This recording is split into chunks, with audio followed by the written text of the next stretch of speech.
Welcome to the Positive Sports Podcast. I'll be your host this afternoon, Ed Montana. As you can see, today I am flying solo.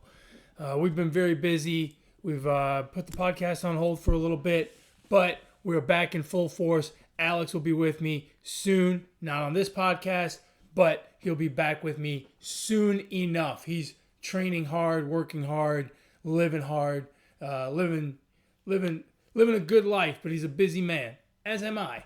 That's the way it goes sometimes, but never fear. We are back once again, and I am very, very happy to be with you on this fine Wednesday afternoon, the day after the World Series. Now, we would have had a Game 7 of the World Series, but we don't, because the Braves beat the Astros last night to win Game 6 and win the 2021 World Series 4-2. Now, I want to start off by congratulating the Houston Astros. After 18 months or 24 months of incredible divisiveness in this country, political, racial, all kinds of serious issues that have divided this country, the Astros did what no politician could do. They brought the entire country together, except for the state of Texas, and rooted for one cause. And that was to root on the Atlanta Braves to win the World Series. Now, I was not one of those guys because I'm just not that way. If my team's not in it, I don't care who wins. I just want to see a lot of baseball. So, I was not one of them. But for the most part, it seemed like the entire country was rooting against the Astros and rooting in favor of the Atlanta Braves. Not because everyone's a big Atlanta Braves fan, but just because no one wanted the Astros to win. The Astros are a good baseball team. They're a very good baseball team. But their smugness about the sign-stealing scandal, their insistence that they didn't cheat, their passing on going to the All-Star game because they didn't want to deal with the repercussions, them complaining about other teams cheating as well, it just has made them really one of the most hated teams in the country. And in spite of the fact that Fox did a fantastic job of not even coming close to touching the subject, which I think is good, on the biggest stage, which is the World Series, don't talk about that garbage. I'm fine with it. Have no problem. I think that's great. But fans don't forget, and fans did not forget. And so they were still the most hated team in baseball. It's incredible to me that they were actually more hated than the Yankees, more hated than the Red Sox, more hated than the Dodgers, or any other big spending team that most of the country seems to hate on any given day. The Astros have just become really America's whipping boy. And it's unfortunate because there are a lot of good players there, but at the same time, you reap what you sow. And this is what they have built for themselves with the scandal, with the way they've chosen to handle the scandal. And, you know, it's going to take a while. Now, what's going to be very interesting is what's going to happen with some of these guys, you know, as the years go on. We're going to start to get a feel for what's going to happen with Carlos Correa. Carlos Correa is a free agent. By all accounts, he is going to want a monster deal. He's going to want a Lindor type deal, a Bryce Harper type deal. He's going to want $300+ million for 10 years, 12 years, whatever it is. He's going to want a 300, 330, maybe $350 million deal. Now, is he going to get it? I don't know. There's a lot of good middle infielders that are on the market this offseason. You got Simeon, you got Seager.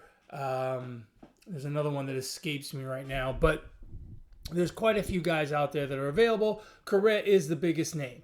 And Correa has been outspoken against the criticism that the Astros have received and has been very defensive of certain teammates on the Astros, that he has come out and really defended tooth and nail and sometimes even rubbed other players the wrong way. See Joe Kelly of the Dodgers. So it's going to be interesting, A, what kind of contract he's going to get, where is he going to land, And B, how is he going to be received in that new town?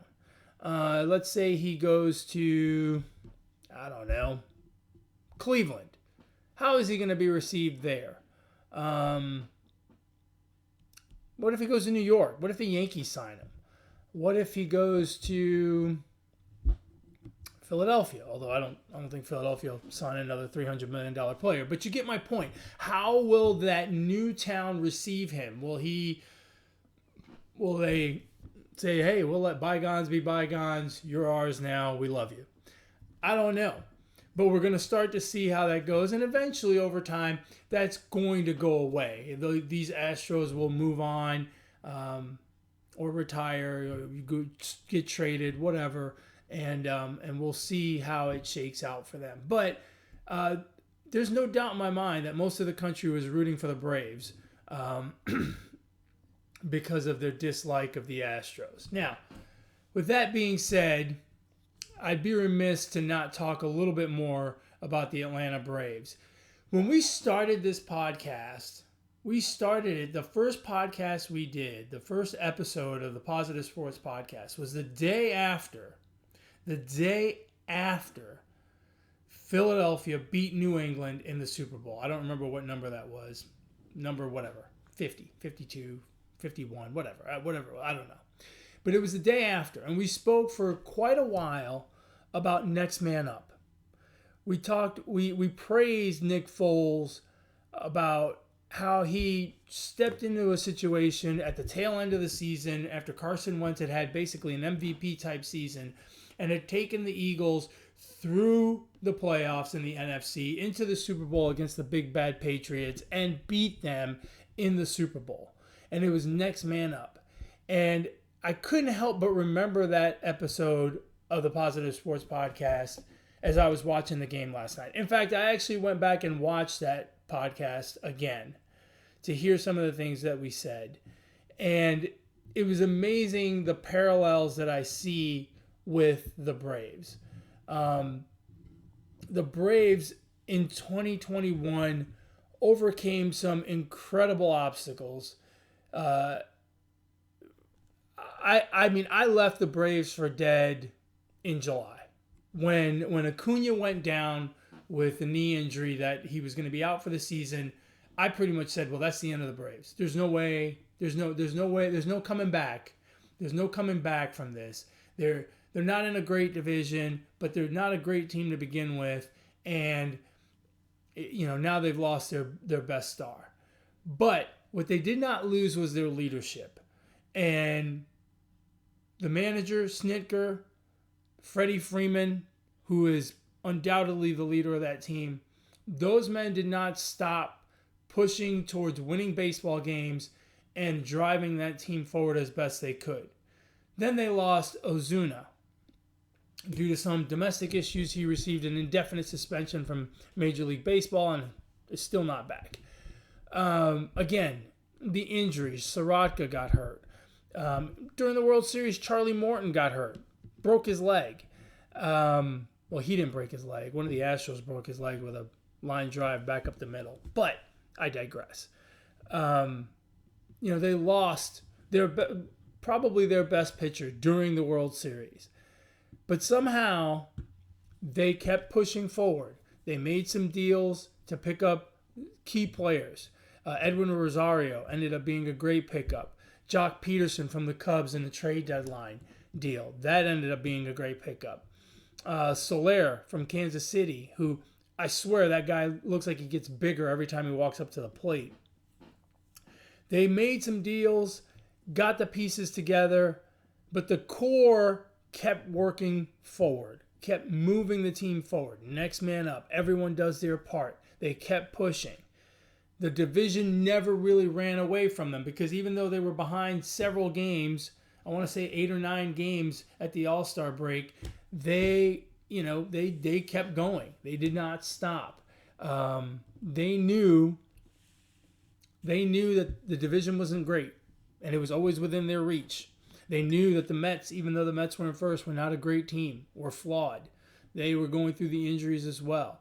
They knew that the Phillies, although ahead of them, they were not a great team. They knew they could catch them, and they kept pushing, and they did not give up.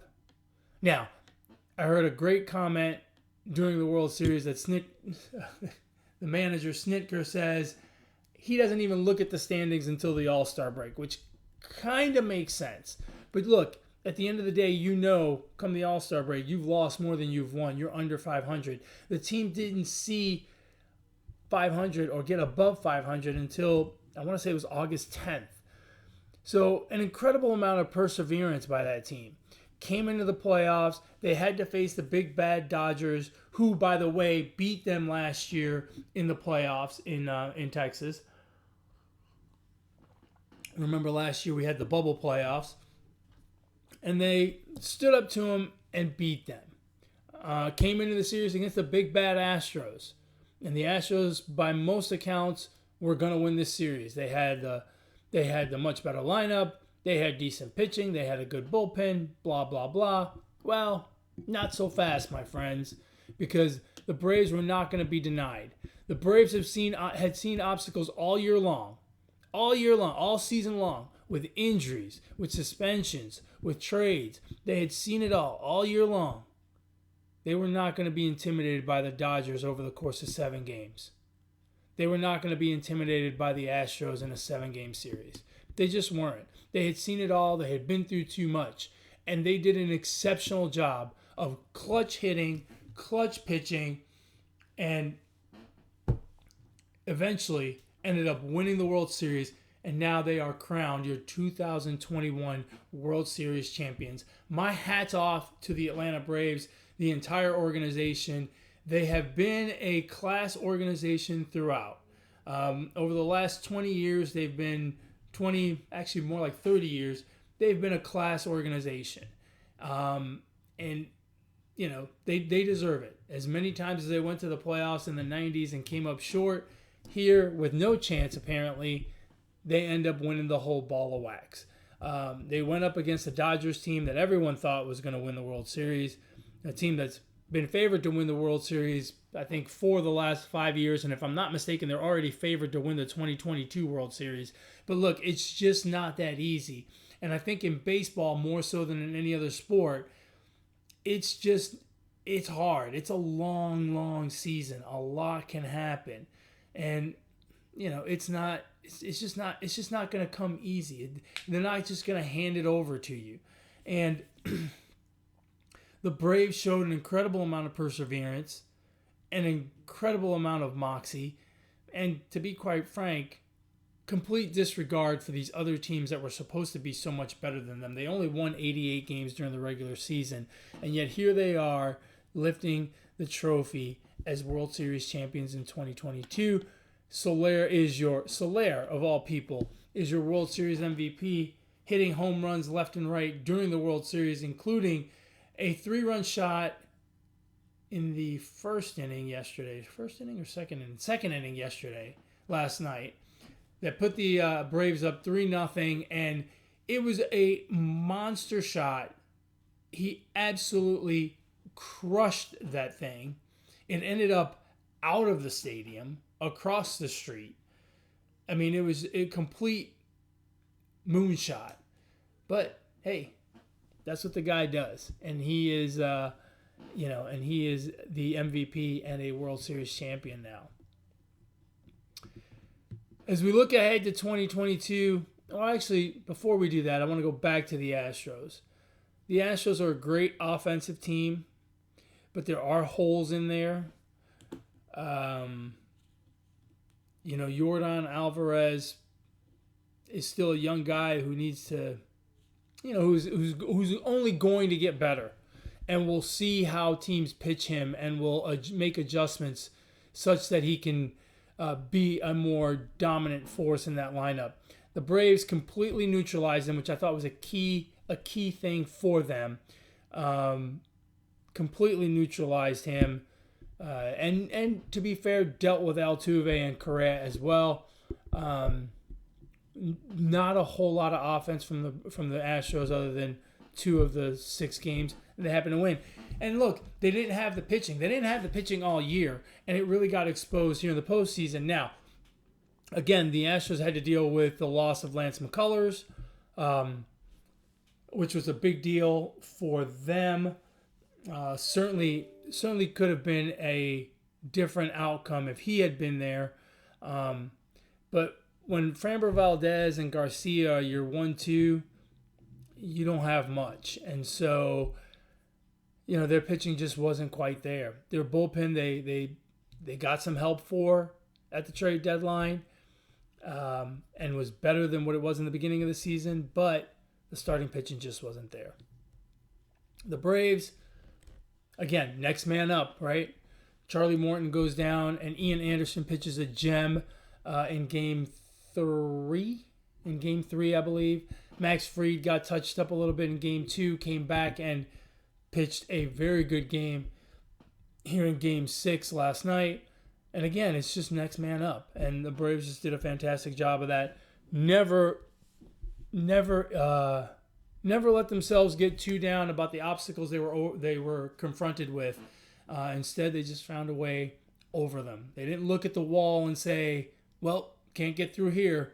They just said, how are we going to climb this wall and get on the other side? And ultimately, that's what they did throughout the season, in the playoffs, and into the World Series. And then now they are your 2021 champions. Looking ahead at 2022, look, it's early. And of course, you've got all of the usual suspects to make a run of the World Series. Baseball has no salary cap, and sometimes salary is the biggest determining factor. But you really got to wait and see how some of these things are going to shake out in terms of free agency. The Blue Jays made a lot of improvement over last year. The Rays are a very good team. The Yankees are still good, but they have holes. The Astros are going to be good again, even if they lose Correa. Milwaukee's a good team. The Giants prove that they're for real. There's a lot of good teams. It'll be interesting to see the different moves. I always think it's kind of silly when they come out with the odds for 2022 the day after the World Series, because really the odds really shouldn't come out until you get to spring training and you know what the team is going to look like. But the Dodgers are favored once again, as they have been for the last 4 or 5 years, and they only have one World Series to show for it. They may end up being like the Braves of the 90s, right? Consistently really good, consistently in the playoffs, but only one championship to boot. So, we shall see how it all shakes out. Now, it's been a few weeks since we've talked, and so the NFL is moving right along. We're 8 weeks through the NFL season. There are some surprises, and there are some things that are moving along just as we expected. I'm just going to talk about some of the surprises and what I see and what I think is really kind of shocking. The Chiefs are 4-4, and before the season started, they were probably the favorite to make it back to the Super Bowl. Maybe the Buccaneers were a bigger favorite to make it back to the Super Bowl, but the Chiefs were not far behind. And as the season has gone on, the Chiefs have looked mediocre at best. And every week, I think the same thing. Well, they lost, but that division isn't great, and they'll be okay. Well, they didn't look great. They won, though, so the train keeps moving, and that division isn't so good. They're going to be fine. And so I've watched, and we are now 8 games into the season, just short of halfway. There is no real halfway point because they play 17 games this year. So at halftime of the game this Sunday, they will be halfway through the season. But let's just call this the halfway point. We're halfway through the season, and they are 4-4. They're on pace for an 8-9 record or a 9-8 record, however you want to look at it. But what I saw Monday night kicked me right off the bandwagon. I'm off. That's it. I can't defend them anymore. I can't wait for the other shoe to drop. I can't continue to live with the expectation that they're going to revert back to the form that we saw in 2020 and 2019. I just don't see it. This team is just not there. And when I say not there, I don't mean physically not there. They're showing up for all the games. but they are mentally checked out. That team looks terrible. Now, hats off to my brother. My brother Alex said before the season started that he didn't think the Chiefs were going to be all that good. He didn't think they were going to be dominant. I don't know why he said that.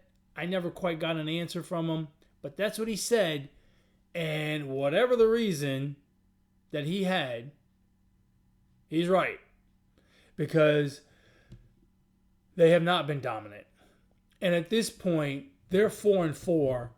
And my expectation is that they will not win 10 games. And I don't even know that they're going to win 9. Like, they may be 9-8, but they may be 8-9. They may be even worse than that. This is not... They're a good football team. Don't get me wrong. They're a good football team. They've got one of the best quarterbacks in the league in Patrick Mahomes. They've got speed threats with Tyreek Hill and Hardeman. They've got a tight end threat with Kelsey. They run the ball okay. Their defense is not bad. But there's something not right with this team. Something is not working. Something is broken. I don't know what it is. But after watching them on Monday night at home against the lowly New York Giants, and it pains me to say that, but the Giants are not a good football team. And they were playing without Saquon Barkley. They have no wide receivers to speak of because I think every last one of them is injured. I think Joe Judge is about to grab a helmet and go play wide receiver himself. That's how many wide receiver injuries they have.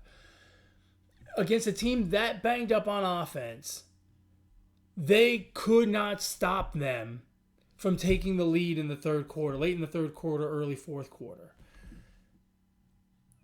The defense had no sense of urgency.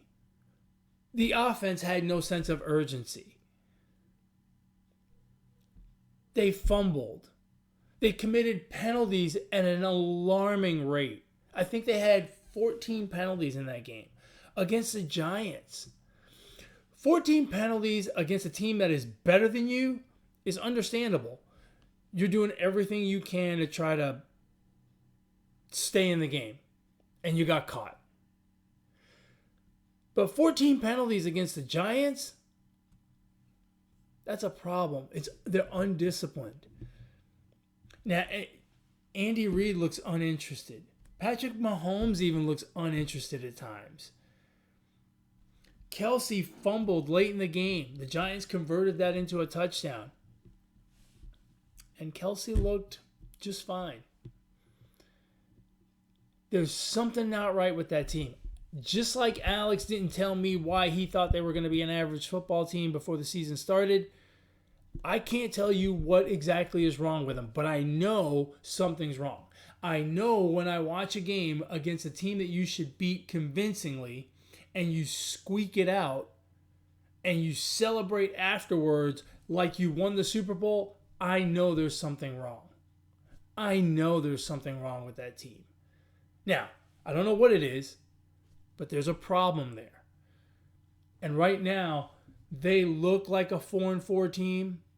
They look like they're going to be a 8-9 team or a 9-8 team. And they do not look like a team that's going to be playing in January. They do not look like a football team that we're going to think is going to go to the Super Bowl come playoff time. They do not look like the kind of team that is going to represent the AFC in the Super Bowl. They do not look like the kind of team that can go into Buffalo in January and win a football game. They do not look like a team that can host the Tennessee Titans in January in Kansas City and win that football game. They don't look like a team that can win in January. They look like they can barely win now. Barely. Against a bad Giants team. At home on Monday night. Those are not the signs of a team that is going to make the playoffs. And I'm telling you right now, I don't think they make the playoffs. It's just not going to happen. You heard it here. And actually, you heard it from my brother before me, so hats off to him for making that, what I thought was a crazy prediction at the time. Moving on and talking about surprises, the other big surprise to me is the Dallas Cowboys. The Dallas Cowboys look like a Super Bowl contender. They do have the look of a team that can win a game in January, maybe two, maybe make it to the Super Bowl. They look good. Offensively, they can run the ball. Offensively, they can throw the ball. Dak Prescott looks like he didn't break his ankle in 3 places and miss most of the season last year. He looks like good old Dak Prescott. He looks good. Really good. Defensively, they look good. They're getting some pressure on the quarterback. The linebackers are doing their job plugging the run. The secondary looks good.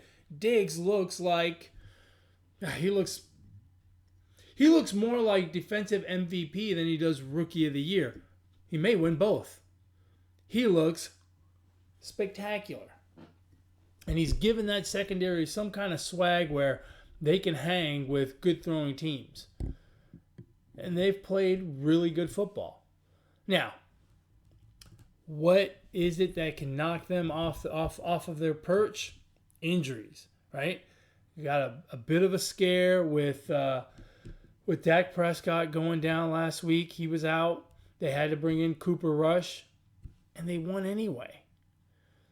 Right? So, again, they're a good football team. Someone's going to have to go to Dallas and try to beat them in the playoffs. Someone's going to have to face them in the playoffs and try to knock them off. And it's not going to be easy because they can score. And defensively, their defense is playing good enough to keep them in football games. So, a very pleasant surprise. And remember, McCarthy is not a terrible coach. Now, he wasn't great last year. But he was good in Green Bay. He just didn't get along with Aaron Rodgers, apparently, at some point. So, go figure. But the Cowboys are looking like a good football team. And it also helps that they're in a fairly easy division. I don't want to disparage the division too much, but it does have the Giants, Washington, and the Eagles in it. And those 3 teams are not very good. So, they look like they're going to run away and win that division and start to set their sights on something bigger than just winning the NFC East or just making the playoffs. Now, the trade deadline's coming up. I'm sure they're poking around trying to see how they can shore up their defense because that's probably their biggest concern. But you never know. They could make a move that could help them a lot. They have been a surprise, and I'm sure to the people of Dallas or the people that root for Dallas around the country, they've been a pleasant surprise because I don't think they quite expected them to be as dominant as they are right now. They're sitting at 6-1 atop the NFC East, and it looks like they're about to run away with it. And I don't think a lot of people had that. So, and the concern was always Dak Prescott and the defense. Dak Prescott looks great since he's come back. The defense looks really good. Stephon Diggs looks great. So, everything's turning up roses for the Cowboys at this point. But we've got half a season to go, thereabouts. Maybe a little bit more, or maybe a little bit less. But those are my 2 surprises in the NFL. I'm not going to go over the entire league. I'll save some of that for when my brother is back. The AFC North looks like a lot of fun. There's 4 good football teams there. Baltimore leads, followed very closely by the Bengals, the Steelers, and the Browns. Anyone can win that division. The NFL should contract. That's another thing that I've come to the conclusion after 8 weeks of the NFL season. The NFL needs contraction. When you have teams like the Texans and the Jaguars, which are minor league teams, for lack of a better word. I mean, that's what they are at this point. We've got too many teams. We got to start getting rid of teams. It's too much. You can't have teams like the Texans and the Jaguars in the league. It's bad for football. watching the Texans and the Jaguars play is painful. The only time it's not painful is when they're playing each other, because then, well, they're kind of even. They're both two minor league teams. But if the NFL, look, I understand we're always going to have some teams that are better than others and some teams that are worse than others. I get it. But to have two teams that are markedly below the rest of the NFL, I mean, it's not even close. Those two teams are not even close to NFL caliber. Now, the Jaguars have some young pieces that they may turn into something. The Texans are in full-on tank mode at this point. I don't even think they're trying. I mean, it's embarrassing. It's embarrassing. And I'll tell you, as someone who lives in the Houston market and is lucky enough to get the Texans game every single weekend, it's painful. It's painful to watch. And it's times like this when we have two teams that are so far below the rest of the NFL, I am convinced we should contract. We should get rid of some teams. And those two would be my first two candidates. A, terrible. B, not greatly run organizations. 3, they have no real history. It's not like you're getting rid of the Pittsburgh Steelers and all the glory years of them, right? And all of their Super Bowl rings and whatnot. You're talking about two teams with just about no history, just about no legacy, no nothing, no dent in the playoff history book if you get rid of them. So those two would be my first two candidates, and quite frankly, I'm sure that if I thought about it some more, I almost said thunk. If I thunk about it some more, there'd be a couple more that we could contract. Anyway, so that's all I have to say about the NFL for now. Last thing I want to talk about, and I'm going to keep it a little bit short today since I'm flying solo, and it's tough talking by yourself. Some might even say it's kind of crazy, but whatever. This is what I do.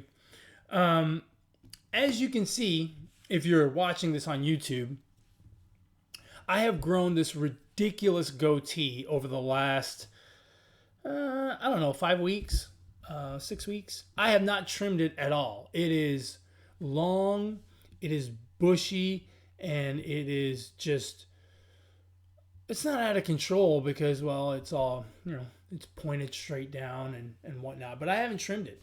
And so it's just going. I'm starting, if I let it go any longer, I'm going to look like Jim the Anvil Neidhart from, 1980s, 1990s wrestling fame, WWE wrestling. Jim the Anvil Neidhart, who had the long red beard. Mine is not quite red. Mine is more black, white, gray, white, gray, and more white and gray. It seems to be getting more and more white and gray. Not quite Santa Claus white and gray, just not quite black either. Anyway, so now that we are in November, I have decided that I will go ahead and get rid of the goatee. We'll get rid of the bottom part of the goatee, right? The part that makes it a goatee and not a mustache. I'm going to get rid of it. And I'm going to go into Movember. I'm going to go with a mustache, and that is going to creep everyone out. It's a terrible look for me, but it's for a good cause. We all have men that we care about in our lives. We all have dads, brothers, husbands, uncles. We all have men in our lives, and men typically don't focus on their own health. We usually stick to being hardworking cats, and we don't worry too much about our own health. But for the month of November, or Movember as we're going to call it now, we need to focus on men's health. And, I want everyone who listens to this podcast to reach out to the men in their lives, the men that are important in their lives, and, make them aware that they need to take care of themselves, take care of their health issues, prostate cancer, testicular cancer, get tested, go get a physical, suicide prevention, I read a ridiculous statistic that said 60 men commit suicide every day, or something crazy like that. It's too much. Mental health is as important as your physical health. Go out there and take care of yourself. If you listen to this podcast, reach out to the men in your lives and encourage them to take care of themselves, to get an annual physical exam. Encourage them to get, if they're old enough, to get their prostate checked, to get all the cancer screenings that they should be taking, to take care of their mental health. Let's take care of the men in our lives, and let's encourage everybody to stay healthy and stay strong. Look, over the last 18 months, we've talked a lot about health. We've worried a lot about health with COVID. But there's a lot of other things that still go on. Cancer, all kinds of diabetes and whatnot. Let's just take care of ourselves completely. Just like we get vaccinated, just like we wear masks and all that stuff. Let's also get our annual physical exams. Let's get tested, make sure that we're A-okay. So the next time you see me, you'll see me without this ridiculous goatee that I have right now, and you will see me with a fresh mustache. I don't know how bushy I'm going to leave it. Maybe I'm going to trim it up a little bit so that I'm not too crazy. But I'm going to have a mustache because, well, it's Movember. So reach out to the men in your lives. Reach out to your husband, your father, your brother, your uncle. Reach out to all the men in your life and encourage them to take care of their health, their physical health, their mental health. Encourage them to go get a physical exam like they should every single year, and make sure that they are taking care of themselves so that we can be around for a good long time and continue to talk about sports and all the other good things that we like to talk about and do. Folks, that's about it for me. As always, you can catch our podcast, the Positive Sports Podcast, on YouTube, or you can listen to it on whatever podcast platform you choose. Spotify, iTunes, Google Play, Podbean, whatever podcast platform you choose for your podcast listening pleasure.